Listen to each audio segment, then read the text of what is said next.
Bienvenidos a un nuevo episodio de Judaísmo Picante, aquí desde la picante Ciudad de México, la ciudad donde recibimos las preguntas más sabrosas, más desafiantes, esas preguntas que siempre le quisiste preguntar al rabino pero no te animabas. Aquí, tu rabino amigo, el Rav Diego, de nuestra comunidad Betel de México, de nuestro Beit Midrash, en este canal llamado Pasión y Gratitud, donde ya han visto la cantidad de nuevos materiales que estamos presentando, distintos episodios de todo tipo, así que no dejen de suscribirse al canal para no perderse ninguno de nuestros nuevos episodios. Y aquí estamos, regresamos con una serie que vamos a inaugurar hoy de 3 episodios seguidos sobre temas que lidian mucho, especialmente con lo visible, con lo que se ve del movimiento conservador, de las preguntas típicas que nos hacen cuando alguien entra a una sinagoga, Masortí, una sinagoga del movimiento conservador, y dicen, ¿y esto por qué se hace? ¿Y esto por qué? Esto no es así. Muy bien, esas preguntas recurrentes, hoy vamos a responder una de ellas. Así que, bienvenidos nuevamente a un nuevo episodio aquí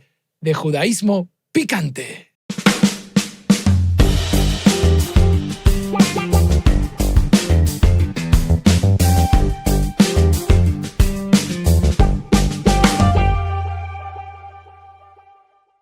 Vamos a comenzar como hacemos cada uno de nuestros encuentros con el picante, que les quiero decir que ya muchos me dicen, ponte ketchup, acá en México dicen ketchup, no, pero salsa de tomate, no pongas más esto porque ya entendimos. Pero bueno, yo siempre digo lo mismo en cada episodio. El tema que me ven comer el picante genera, miren la cantidad que le estoy poniendo, no, esto me va a hacer muy mal, genera una adrenalina en lo que pica que uno empieza como a motivarse. Si ya vengo rápido, voy a ponerme más rápido con el picante porque en este episodio tenemos muchísimo para cubrir. Tengo tanto texto, voy a ir muy rápido, pero muy rápido, así que tal vez tengan que verlo de vuelta 2 veces para poder profundizar en las ideas, porque es un tema tal vez que es el más cuestionado, el más preguntado, el que más nos hacen la pregunta cuando entra a una sinagoga, y es efectivamente cuando leyeron el título que le ponemos a cada episodio, ¿qué pasa con la electricidad en Shabbat? ¿Qué pensamos, qué sentimos, qué definimos con respecto a la electricidad y especialmente el movimiento Masortí liberal, cómo entiende esto? Pero vamos a hacer un viaje a través de todos los distintos terrenos de los distintos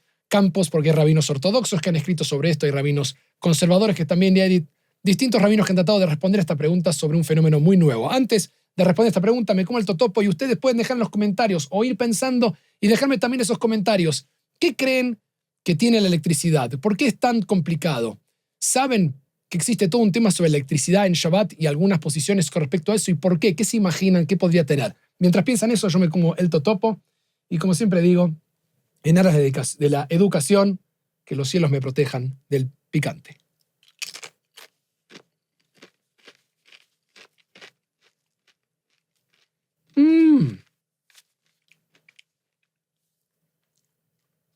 Ay, me había desacostumbrado.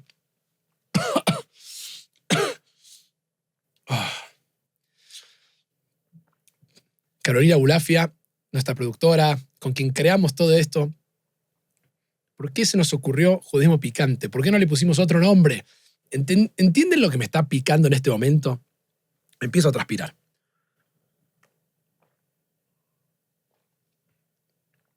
Y ya los mexicanos me dijeron, el agua no te ayuda, tienes que tomar leche. La leche, pero no podría ni hablar si mezclo leche en todo esto. Pero, muy bien. Aquí vamos, tenemos que poner picante para energizarnos. Fuego en la boca tengo. Pero aquí estamos, porque este es un tema picante. Este es uno de los temas centrales, principales. Como dije, esto es una serie que vamos a inaugurar de 3 episodios. Vamos a hablar sobre electricidad en Shabbat, vamos a hablar sobre instrumentos musicales en Shabbat y en Yom Tov, y el último sobre las mujeres cantando en la sinagoga. Son las típicas 3 preguntas que, por lo menos aquí en México, todo el tiempo nos dicen sobre la comunidad, sobre Betel. Tiene micrófonos, tiene electricidad, tiene instrumentos, cantan mujeres. Ya hicimos mejitzá, eso de que se puede y es una costumbre rezar juntos, pero este es un tema que todo el tiempo aparece. Vamos a responderlo, vamos a meternos con este tema. Mucho material. Necesito que presten mucha atención porque no es fácil, pero lo vamos a tratar de desmenuzar y voy a hacer todo lo posible para que quede claro cuál es nuestra relación con la electricidad. Entonces, tenemos que entender que un momento en la historia, y así nos metemos con esto, en que el fuego básicamente dejó de tener humo. Siempre creíamos que si había humo es porque había fuego. Pero de alguna manera, lo que estamos diciendo con esto es que hasta finales del siglo XIX, la halajá conocía, la práctica judía normativa conocía, legislaba y vivía en lo que podríamos llamar un mundo material físico muy claro y evidente. El fuego ardía y quemaba. La tinta se secaba en un papel, la masa se cocinaba, la casa se construía, todo tenía olor, peso, forma, todo era medible, todo era objetivo de alguna manera. Y entonces, ¿qué aparece? Llega la electricidad. Descubrimos la electricidad. Ahora, la electricidad, es interesante entender que no tiene mucho tiempo en la historia. En realidad ya nos hemos recontra acostumbrado todo el tiempo. Ustedes están usando, todo lo que hacemos hoy está imbuido de electricidad. El hecho de que están mirando esto es porque están usando algún medio eléctrico de por medio. Yo estoy grabando usando todas cosas que utilizan la electricidad. Estamos tan metidos con la electricidad que ya ni nos damos cuenta. La tomamos como algo normal. Sin embargo, tiene más o menos 150 años en nuestra historia desde que tenemos electricidad presente como la tenemos hoy, y en los últimos tiempos ha crecido mucho más. Pero la primera vez que aparece la electricidad, la humanidad conoce una especie de, llamémosla, fuerza invisible.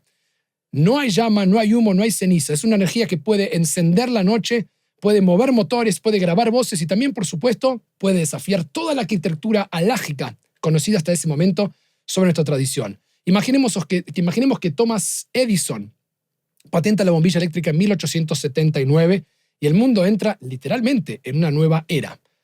En apenas una generación la luz dejó de ser un milagro y se volvió una rutina para todos nosotros. Y cuando se nos corta la luz hoy, ni que hablar. Y como suele pasar, lo que para el mundo fue un progreso, una novedad, para la halajá, para los judíos, para nuestra tradición milenaria, lo primero que fue la electricidad fue una pregunta.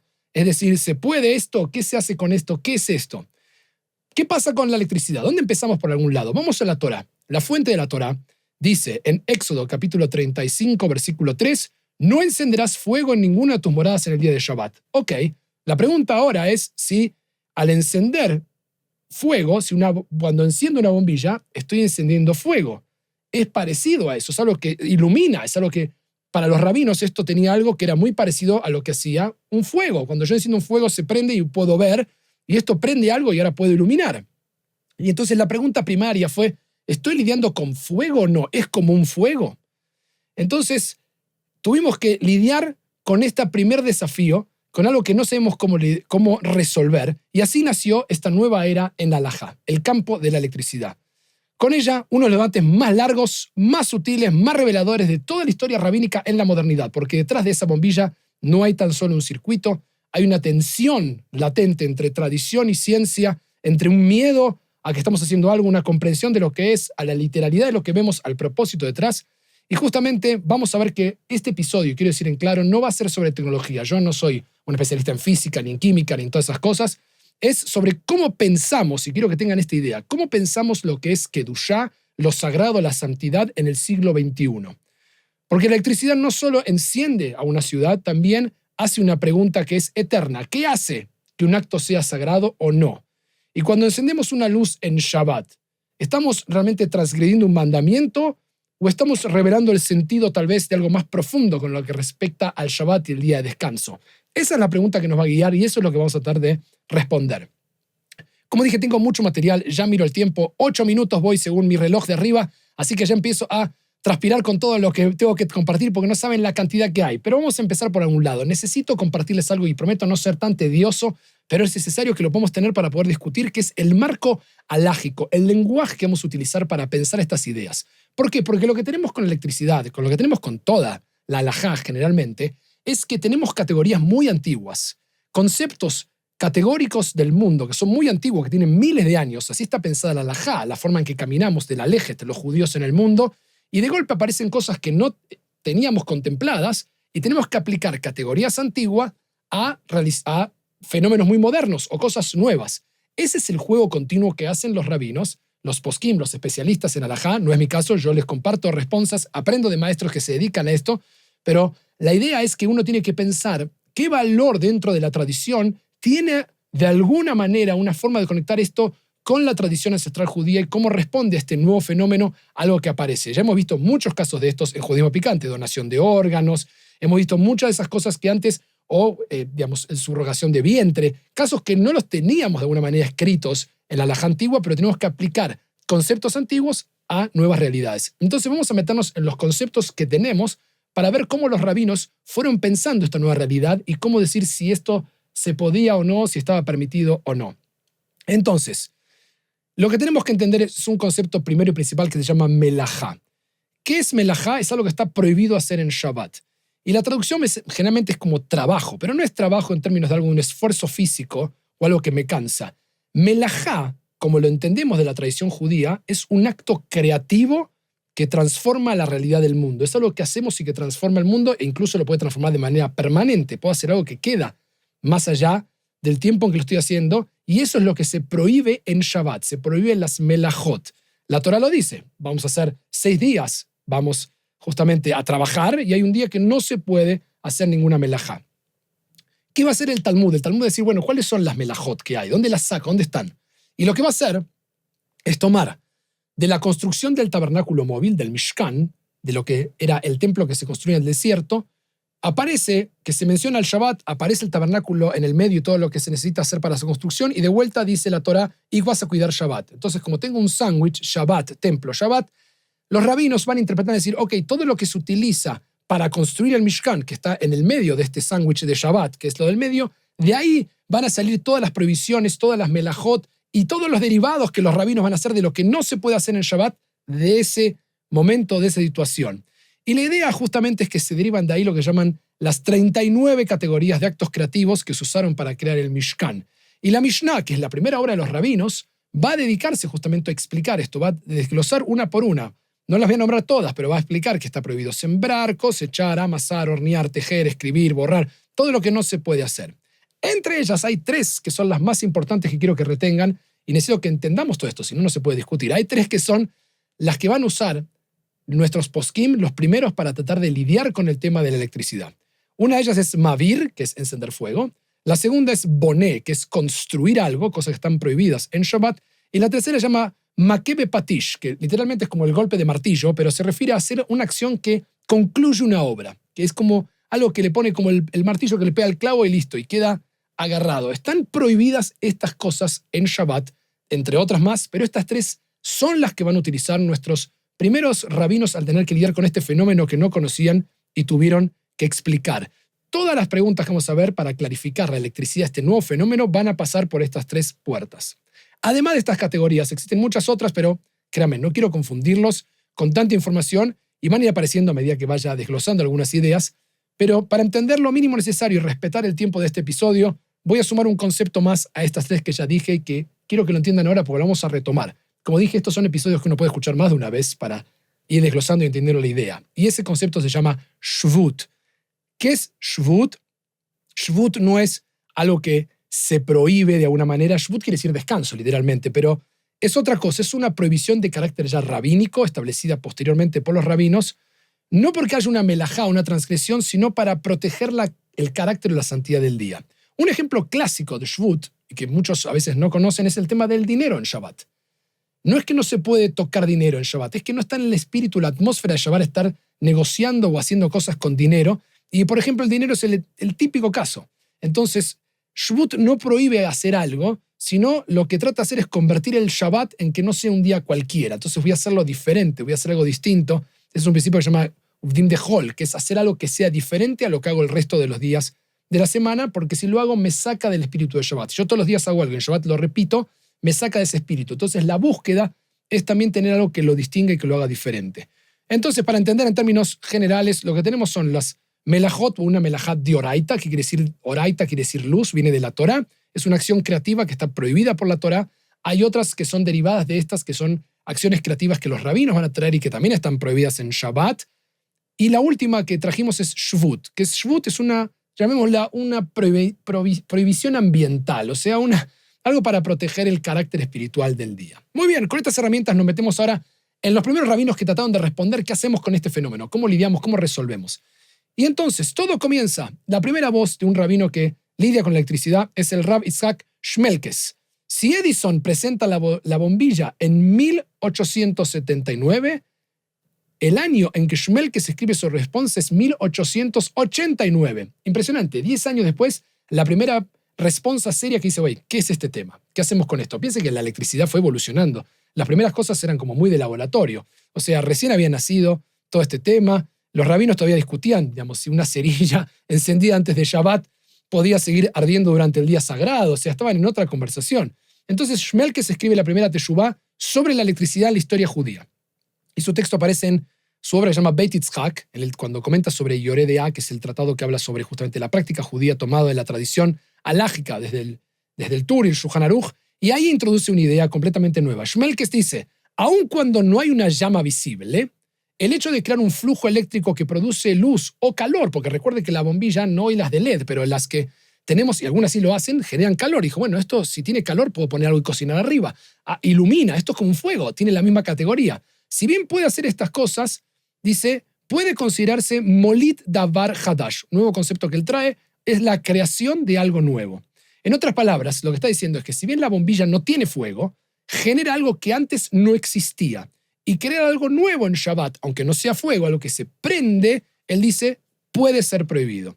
Shmelkes asigna una categoría que no está en estas 39 melajot, pero que es la de molita, de crear una nueva entidad de alguna manera, y es una provisión rabínica que es de carácter secundario, pero que es muy influyente. Entonces su razonamiento no fue literalmente físico, fue más que todo simbólico. De alguna manera, y repito, si aparece fuego, si da luz, debe tener el mismo estado que un fuego. Y esa frase se volvió, entre tantas otras, en una piedra fundacional del pensamiento ortodoxo judío en la modernidad. Así que podemos decir que Shmelkes no prohíbe porque entienda la electricidad, sino que precisamente porque no la entiende, la prohíbe. Y lo que hace es una prudencia que puede ser razonable. Él es algo nuevo, tiene que decir, bueno, ¿qué hago con esto? No sé lo que es, lo trato como si fuera peligroso por las dudas porque no tengo claridad, pero ese reflejo, prohibir por precaución, marca el siglo siguiente entero que vamos a ir viendo cómo se desarrolla. Décadas más tarde, no estamos viendo las primeros, todavía estamos en el siglo XIX, décadas más tarde, en Vilna, en 1930, aparece otro gran rabino de Alajá, el rabino Chaim Ozer Gronczynski, y él retoma este tema en su obra Ahiezer. Y él dice que no hay combustión, que no es como el fuego, pero propone otra categoría, propone boné, que ahora saben lo que es construir. Y él dice que cuando uno cierra un circuito eléctrico, completa un instrumento que antes estaba inactivo. Es como si reconstruyera ese utensilio en ese momento y por eso encender electricidad puede para él considerarse como boné o incluso dice maquebe patilla, ese golpe final. Cuando toco el switch es como que cierro algo y automáticamente acabo de construir algo que no estaba. Es un argumento ingenioso, pero es curioso. No hay ladrillos, no hay martillo, no hay clavo que esté sucediendo y sin embargo, Gronczynski dice que el acto de encender es como boné. Ahora, después vamos a ver cosas que se van a ir debatiendo, ya se los digo ahora para ir pensando esta idea.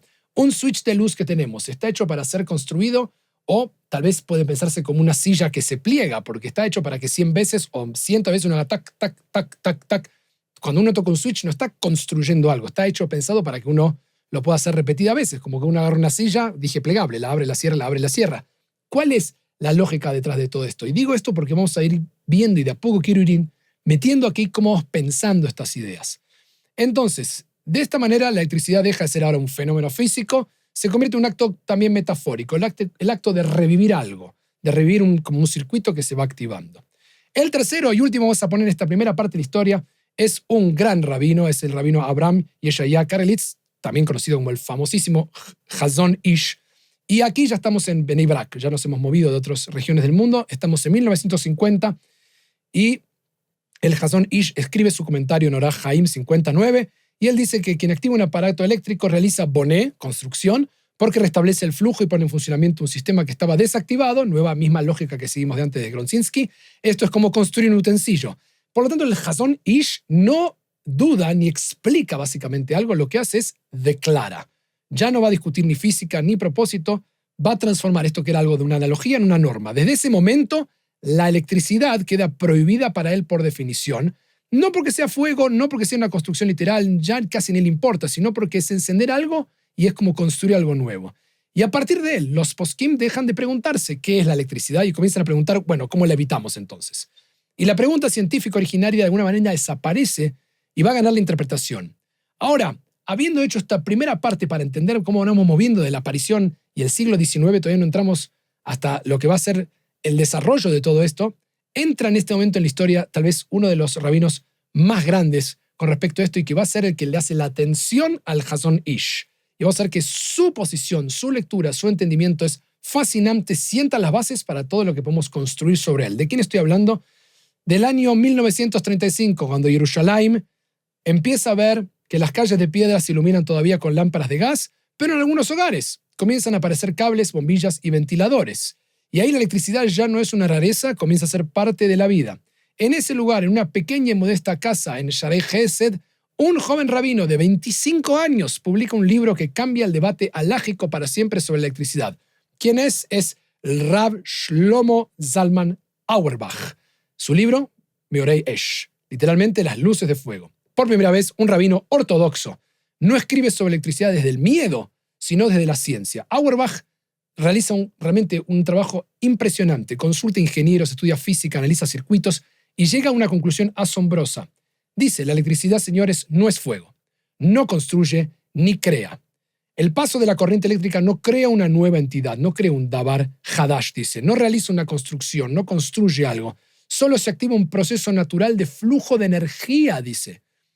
Entonces, lo que trae es una afirmación súper explosiva, porque si tenía razón, entonces durante casi 50 años, desde Shmelkes hasta el Hazon Ish, el judaísmo había prohibido algo que no estaba necesariamente prohibido por la Torá.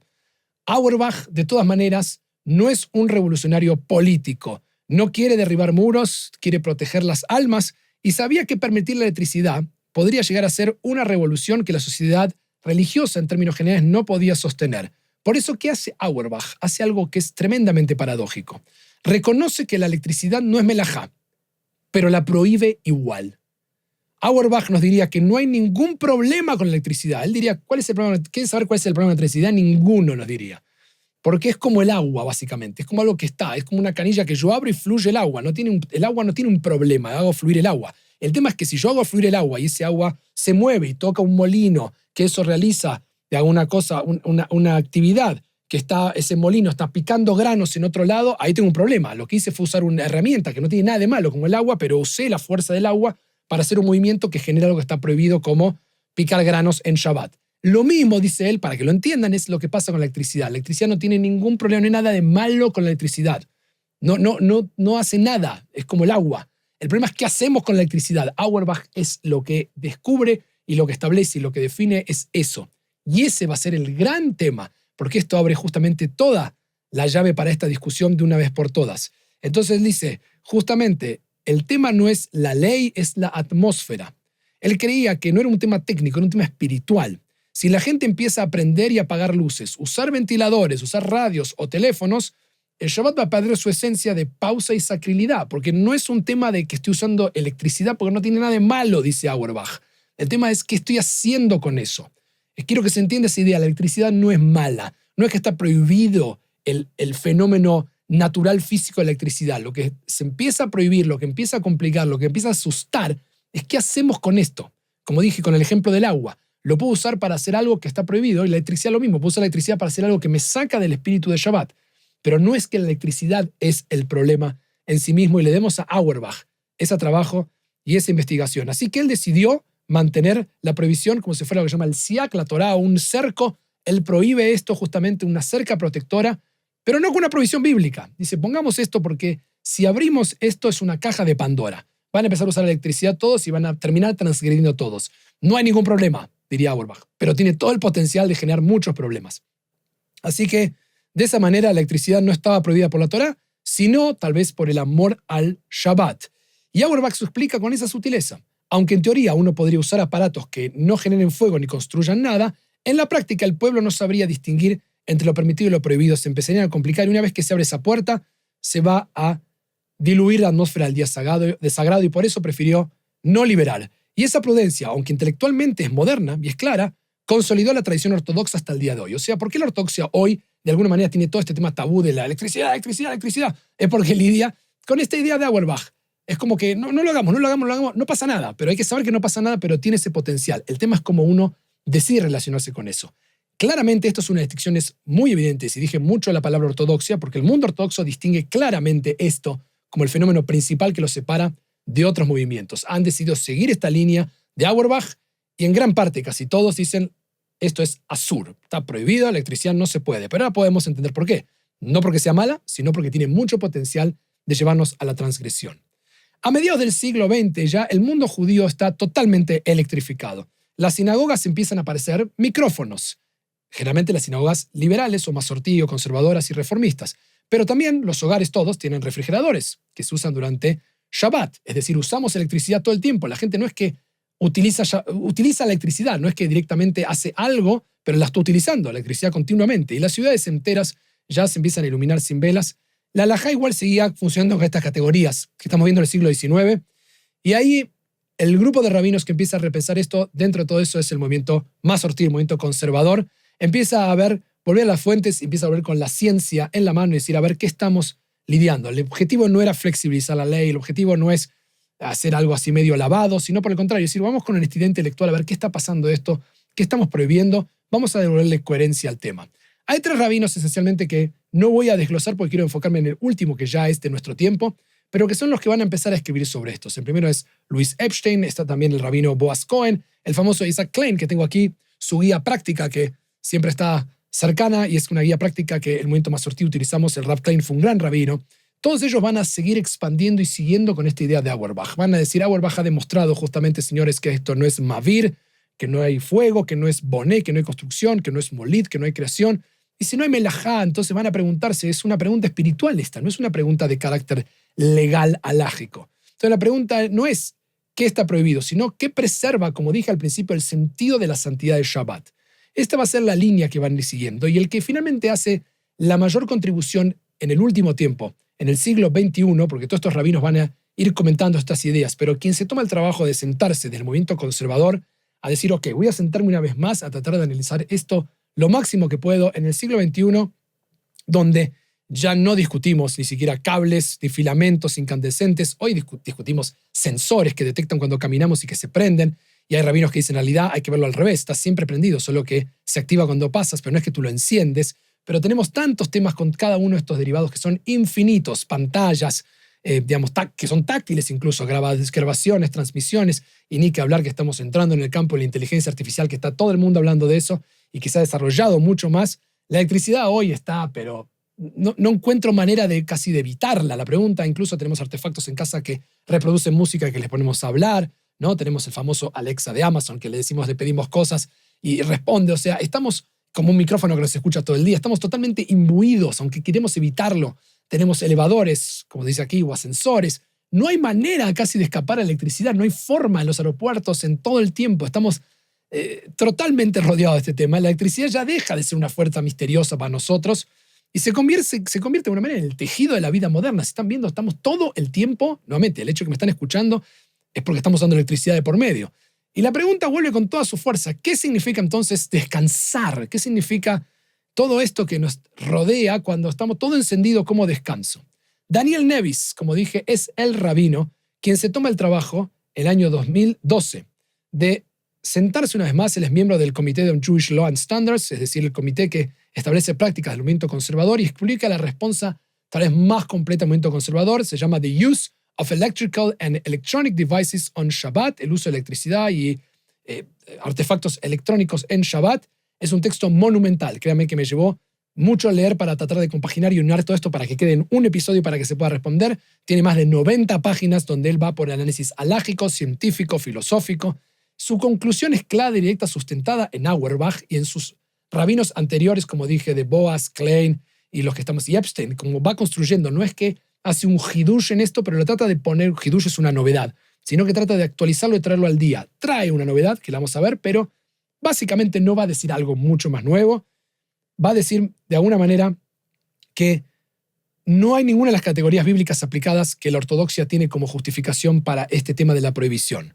No hay Mavir, no hay Boné, no hay Makebe Patish, no hay Molid. Encaja todo con la realidad física de los circuitos modernos.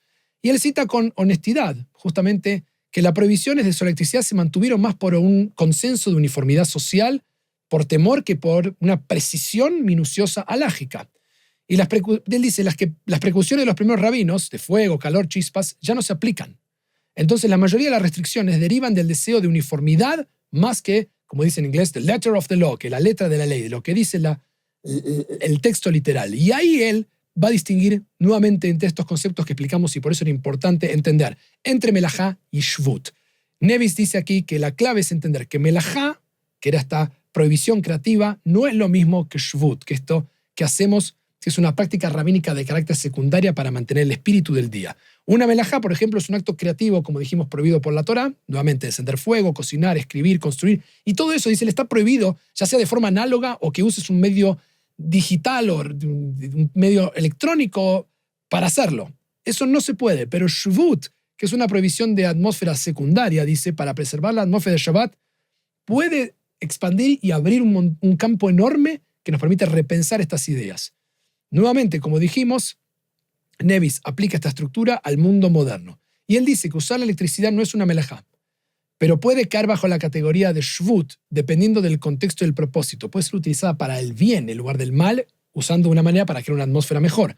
Es decir, no todo depende de lo que rompe el clima, que esa es la transgresión, sino que depende de la intención, que es la kavaná, y cuál es el impacto espiritual de esta acción. Y ahí es donde él trae principios o valores halágicos modernos, donde no es que son modernos los principios, existen desde hace miles de años, pero los va a aplicar de una manera distinta al tema, porque dice, ya no vamos a discutir la física de esto, ya eliminamos toda la parte de Boné, Molid, Makebe Patish, toda esa parte que no tiene que ver, Mavir, ya dijimos que todo eso no es, vayamos con otros conceptos que lidian con Oneg, que lidian con Shabbat, y justamente lo que estaba diciendo, porque lo acabo de leer, es Oneg Shabbat, el disfrute del día sagrado. Él dice, si la electricidad permite un Shabbat más pleno, por ejemplo, luz para leer Torah, calefacción u accesibilidad, no es una violación de la Torah, es un cumplimiento, hace que el día sea mejor. En aras de Oneg Shabbat, él elige, como sabe que no está transgrediendo nada de la melajá, dice, bueno, y toma un valor y lo hago más elevado.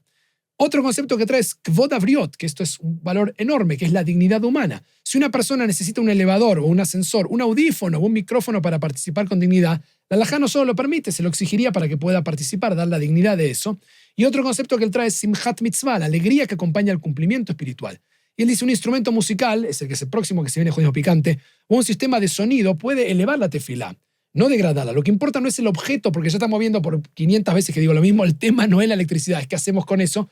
El objeto puede tener un propósito que sea digno y que sirva. Él no quiere un Shabbat más fácil, quiere un Shabbat más honesto, más transformador, donde el descanso no dependa de que tengo que apagar el mundo, sino que puedo encender la conciencia y que sé lo que estoy haciendo. Y así la electricidad deja de ser una amenaza y vuelve a ser lo que siempre fue, un fenómeno natural creado por Dios, de la luz, y que la podemos utilizar y beneficiarnos de ella en buen término. Estoy pasado del tiempo general que hacemos, pero quiero usar unos minutos más para responder las típicas preguntas que surgen o las más principales que ven cuando este tema. Justamente, cuando la gente entra y ve electricidad, lo primero que dice es, están usando micrófonos, está prohibido, se terminó el mundo, ¿qué están haciendo? ¡Qué vergüenza! No puede ser. Vamos a responder qué diría Nevis aplicando estos conceptos. Justamente, no hay melajá bíblica en todo esto para él, porque un micrófono no crea fuego, no escribe, no construye, convierte una vibración en una corriente eléctrica, y la corriente eléctrica no tiene ningún problema, y lo que hace justamente es transforma de nuevo el sonido. No hay una creación de una sustancia nueva, no hay una inscripción permanente, simplemente es tomar un fenómeno y transformarlo en un medio eléctrico que se amplifica. ¿Qué función tiene? Digamos, que alguien pueda escuchar mejor, que en recintos más grandes puedan escuchar mejor lo que decimos, e incluso personas que no tienen buena audición también puedan escuchar. Y esto es lo que permite en realidad compartir palabras de Torah y poder enseñar. El problema, por supuesto, del shvut en esto es que esto se convierta, digamos, en una especie de teatro. Pero hay que saber cuidar eso, que es el miedo de eso. No estamos haciendo un teatro. Si uno piensa que está haciendo un show, bueno, se lo va a creer. Pero si uno dice, yo no estoy haciendo un show, estoy haciendo Torah y estoy utilizando medios para llegar mejor a las personas, ¿qué problema hay si no hay un tema de electricidad? Entonces, si un micrófono permite que una persona mayor escuche, que alguien con hipoacusia puede participar, justamente no está rompiendo nada, está trayendo y haciendo más pleno el Shabbat. Segunda pregunta típica que nos hacen con la electricidad es el tema del streaming, el tema de mandar información de que los servicios son grabados y quedan grabadas las prédicas y se transmiten. Este es otro de los grandes temas, pero nuevamente alguien dice que si se graba y si se guarda es como kotev, que es como escribir. Pero Nevis lo deja muy en claro. Las señales digitales no son escritura, son fluctuaciones eléctricas reversibles, sin sustancia, sin forma, sin permanencia. Esto me supera en términos de la física, de lo que yo sé. Pero vieron que también existen respuestas, y ya del campo ortodoxo, que cuando uno escribe el nombre de Dios y lo borra en una computadora no es lo mismo que si lo escribió a tinta, porque es un flujo continuo de electrones, de dígitos que va sucediendo, como que se va creando en tiempo real esto, no es algo que queda grabado. Entonces, lo que queda aquí es que no hay letra, ni tinta, ni superficie, no es kotev, ni es un derivado de eso. El principio que va a guiar la decisión no es técnico, es espiritual. La diferencia entre preservar la letra nuevamente, en agarrarnos de esto, porque así dice, y no sabemos, de preservar la vida comunitaria. Y en tiempos como hoy, nosotros, desde Betel de México, compartimos nuestros servicios. Y esto que estamos viendo, la gente lo comparte y lo puede ver. Nuestro Kabbalat Shabbat se transmite y gente mayor que no puede asistir, gente que ya es anciana o que vive muy lejos o que no tiene la capacidad, nos agradece que poder pasar Shabbat con nosotros, de poder compartirlo con nosotros. Escuchan mis prédicas y me las comentan en la semana. Y eso para mí es lo más hermoso que hay, compartir Torah y poder compartir esto y de esa manera Es un medio que cada vez que se abre la computadora se aparece, pero no queda grabado, no queda escrito, se va recreando y por eso no transgrede ninguna melajá de la que estamos hablando. Cuando lleguemos a los instrumentos, va a ser más adelante, también tendremos este tema, pero lo dejo para el próximo episodio, así que no se lo pierdan. Finalmente, vamos a cerrar esto porque hay mucha información. A esta altura podemos decirlo sin miedo y con conocimiento. La electricidad, los micrófonos, la música, las cámaras, no son los enemigos del Shabbat. Son espejos, reflejan nuestra relación con el cambio. Si el judaísmo se define solo por lo que no se puede hacer, el judaísmo del no, en lugar del judaísmo del sí, el Shabbat se va a terminar vaciando. La gente va a decir, no puedo hacer nada, está todo prohibido. Pero si definimos esta pregunta, es que ¿para qué vivimos? ¿Para qué tenemos Shabbat? ¿Qué función cumple un día distinto? Por supuesto, yo en Shabbat no uso mi teléfono, no uso pantallas, mis hijos no ven tele. Hacemos un montón de cosas que no son derivados, pero no es por un tema de electricidad, es por un tema del espíritu. Pasamos tiempo juntos, comemos, jugamos juegos, salgo a caminar con ellos, estudio con la gente, lo utilizo para conectarme, porque justamente conozco el potencial de esto, sé que me puede llevar a eso, pero no quiero hacer eso. Eso lo hago todo el resto de la semana. Si perdemos eso, perdemos el foco, dice. Entonces, toda innovación va a volverse un instrumento de santidad. Cerramos acá, capítulo muy largo, mucha información, va a tener que volver a ver todo. Ni miré esta cámara, que es mi cámara personal privada, pero espero que esto les sirva para ahora entender mejor qué es lo que hacemos, por qué lo hacemos. Esa es la función, ese es el objetivo de judaísmo picante. No solamente decir sí, no se puede, no se puede y agarrarse la cabeza, qué miedo, sino entender qué estamos discutiendo, por qué, tener herramientas y tomar decisiones y justamente encontrar la posibilidad de usar todo lo que Dios regaló de la naturaleza para vivir con Kedushá, con santidad, celebrando cada día la vida y especialmente cuidar la atmósfera de Shabbat, que es lo más sagrado que tenemos. Nos vemos en el próximo episodio de Judaísmo Picante. No olviden suscribirse al canal. ¡Chao!